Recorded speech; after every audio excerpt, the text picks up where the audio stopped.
Круто, что ты заглянул ко мне, ведь сегодня ты увидишь топ-7 невероятных случаев природных явлений, о которых я, по крайней мере, раньше и не слышал.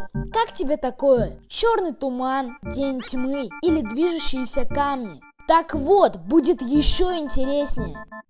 Хай, девчонки и мальчишки, рад видеть вас. Здрасте, здрасте. Может, кому-то покажется, что все просят о подписке, надоели уже. Но и я не исключение.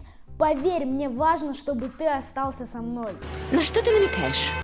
Ну как? Ты нашел себе годный интересный контент. Если не подпишешься, можешь его потерять. А мне просто приятно, что вам, ребята, интересно смотреть то, что мы тут делаем. Ну ладно. В общем, с тебя подписка, а с меня клевое видео.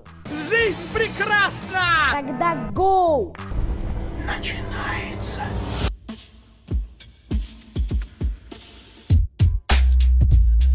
Волны-убийцы. Белые волны, блуждающие волны, волны-монстры. Как их только не называли люди, которым посчастливилось выжить после встречи с этими разрушителями. Таких людей долго считали сумасшедшими, так как волна высотой с 11-этажный дом посреди моря или океана появиться не может, тем более совершенно неожиданно. Оказывается, может. Самая высокая волна, известная людям, была замечена в 1933 году в США. Высота достигала 34 метров. А зафиксировать впервые удалось такую волну только 1 января 1995 года в 160 километров от берегов Норвегии. 25-метровая волна-убийца ударила по нефтяной платформе Дропнер, сильно повредив ее.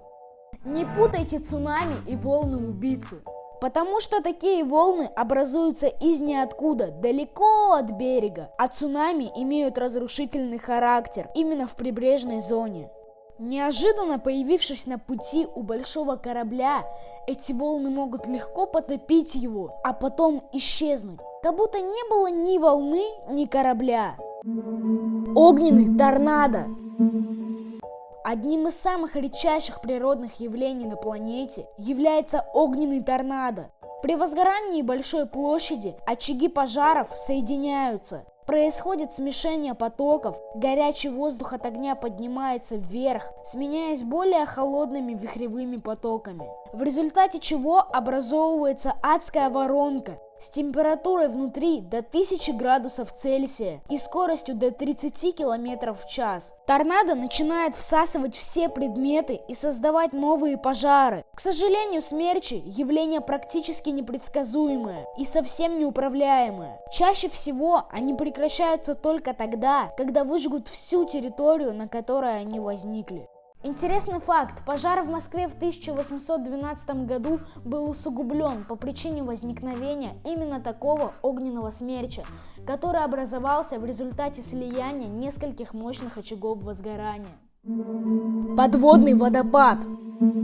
Одним из уникальнейших мест на Земле является водопад на острове Маврикий. На самом деле водопадов на нашей планете много. Они величественные, маленькие, высокие и не очень. Но что же такого уникального в этом?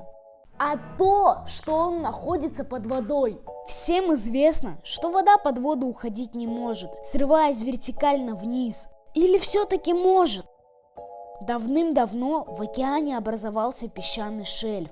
На нем и разместился остров Маврикий. Долгое время подводные течения размывали песок, из-за чего образовалось плато, а рядом неровный рельеф и участки воды с различной глубиной. В месте соединения океанической воронки и обрывистого края и появился поражающий всех водопад. На самом деле это стекающие ил и песок, кораллы и игра света. Вот и вся загадка природы, иллюзия обмана.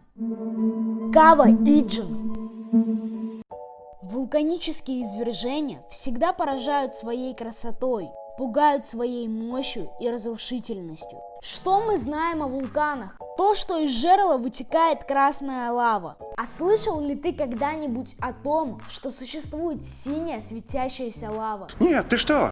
В Индонезии на вулкане Кава-Иджин можно наблюдать потрясающее зрелище, созданное природой. Синюю светящуюся лаву. Это явление столь же опасно, сколь красиво. Загадка кроется в том, что свечение, которое поднимается в высоту до 5 метров, обусловлено горением токсичного сероводорода. На вулкане надо находиться в маске и очень короткое время, ведь озеро в кратере вулкана тоже ядовито и состоит из серной кислоты.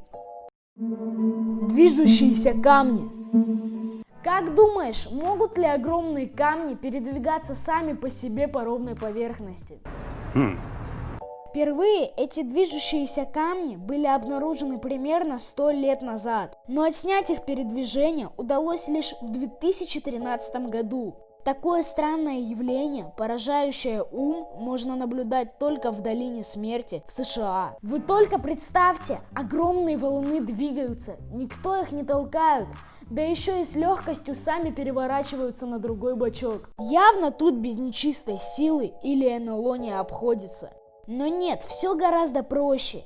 Есть предположение, что камни приводятся в движение тонким льдом, который образуется в холодное время суток. Когда лед тает, валуны скользят и двигаются. Не знаю, как тебе, а мне эта теория непонятна. Почему тогда больше нигде в мире валуны не двигаются, когда под ними тает лед? Я больше за версию с нечистой силой. За нами по пятам бегают камни. Такого не бывало. Черный туман. 5 декабря в 1952 году на Лондон опустился туман-убийца, который местные жители прозвали гороховым супчиком. Это природное явление продлилось всего 4 дня, но за столь короткий срок успело унести 12 тысяч жизней.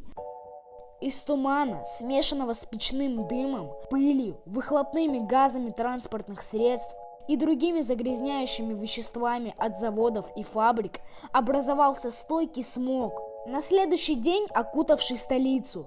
Частицы сажи придавали ему желто-черный цвет, откуда и пошло название «гороховый суп».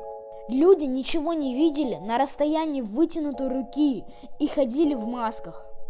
Почему это не происходило раньше? Банальное стечение обстоятельств, полный штиль, холодная сырая погода и прослойка сверху теплого воздуха. День тьмы.